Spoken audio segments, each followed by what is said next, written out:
Self-improvement has literally saved my life. I used to be this fat, sad, depressed kid, and I just want to preface this video by saying in no way do I think that self-improvement is inherently a bad thing. Self-improvement is the basic and fundamental process of trying to get 1% better every single day. Being a better version of yourself today than you were yesterday. Always competing with yourself. What many people will do when they're on self-improvement is when they're trying to make these slow gains, physically and socially and mentally, what they'll do is they'll watch people on YouTube. They'll find these mentors on YouTube and they'll start listening to everything they have to say. And it kind of fast tracks the process of self-improvement so that they don't have to do all the mistakes that they would be making because someone else has made those mistakes for them, and now they can learn from their mistakes and fast track the process of self-improvement.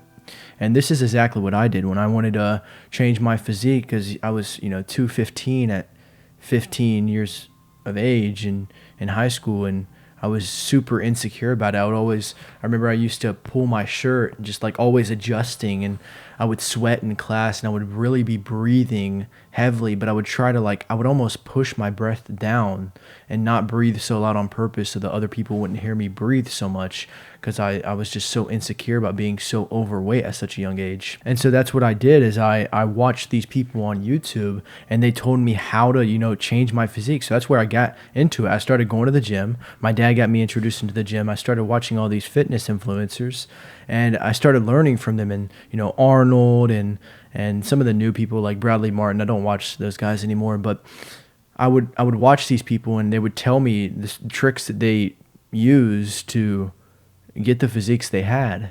And I literally became a different person in this process. In improving myself, I kind of left my older self in every way.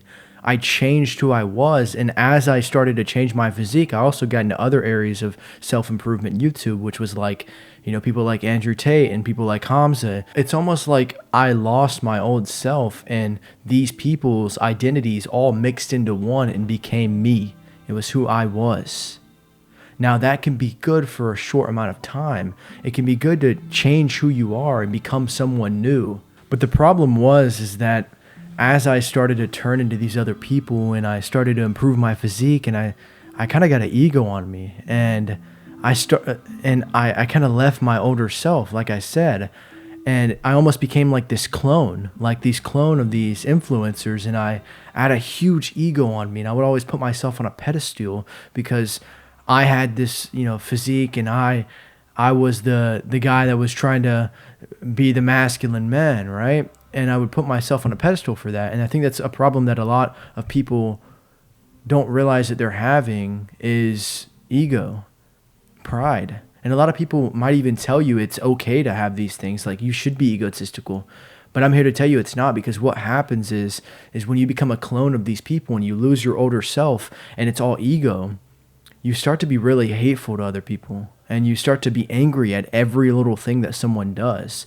So I would see other people that, weren't as far along in their self-improvement journeys. And that's my whole purpose in life, is to help people with their self-improvement journeys. And I would see these people, making mistakes like I did. And I would almost dislike them. I would be hateful. And I think in part it was because I was looking at my younger self and I hated my younger self. I hated that guy. So I would hate these people. But the problem is that you can't have that ego if you want to help people. You should always be acting from a center of love and not a center of hate, because the only way that this world works is when people help each other to get to the destination. I want to be the type of guy, and I know this might be resonating with you a little bit. You're on your self-improvement journey and you kind of have these angry flashes and you want to be in that lone wolf mentality where you're away from everyone and you go out and you just don't talk to anyone and you're just mean to everyone, you're rude to everyone. And that's what I was like.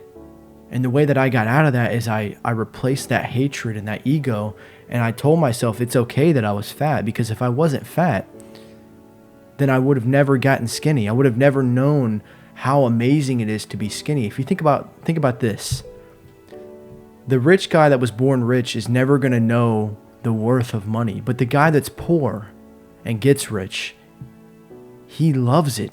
He knows how to use it responsibly. He knows how much of a gift it is. And that's what I take it as. And I had to realize that you can't get rid of every aspect of your old life. Yes, maybe you were fat. Yes. And I'm telling you this because I don't want you to make the same mistake as me, which, remember earlier, that's what I said. I said, listen to influencers and don't make the same, learn from their mistakes so that you don't make them. I'm telling you now, the mistake that I made on self-improvement was I completely got rid of my personality and I became a robot of these self-improvement influencers. And I became exactly like them. And that made me so hateful and so egotistical.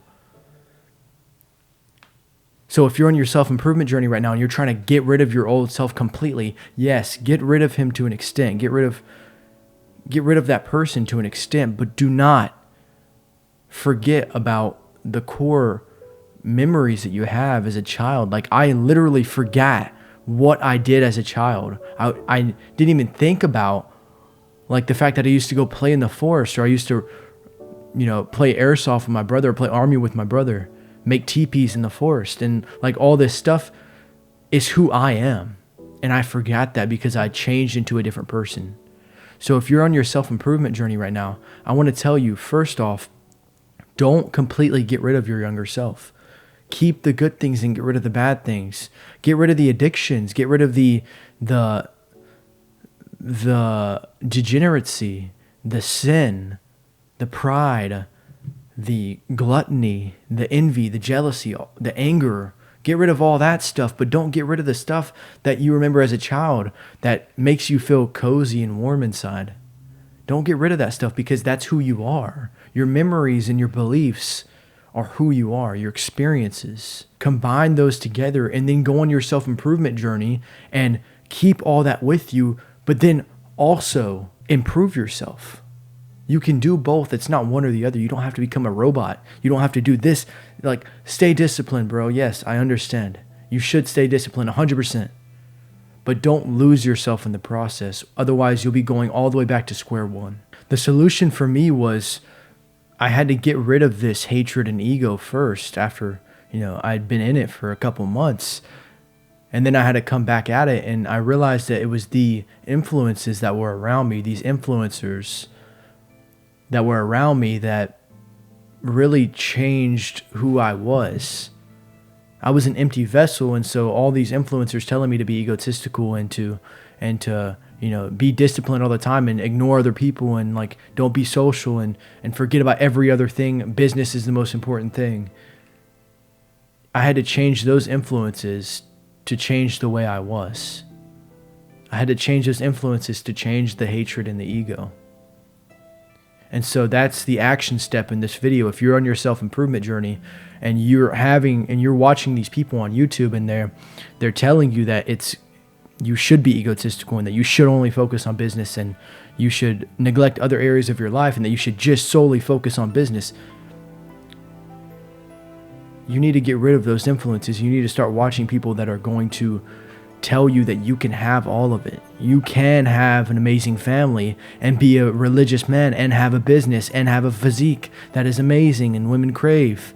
You can have all of this stuff. It's not, there's a quote that says, a jack of all trades is a master of none. And to an extent, that's true. If you're going from business to business to business to business, you're never going to master them. But you can master all of your goals. You can master your physique and also own a business and also have a wife, and you can do all these things together. It's possible. Many people have done it. Don't let the fame get to your head of when your business starts getting successful and that makes you deny other areas of your life. I hope this video helped in some way. I hope it was good, beautiful, and true. And until next video, see you guys.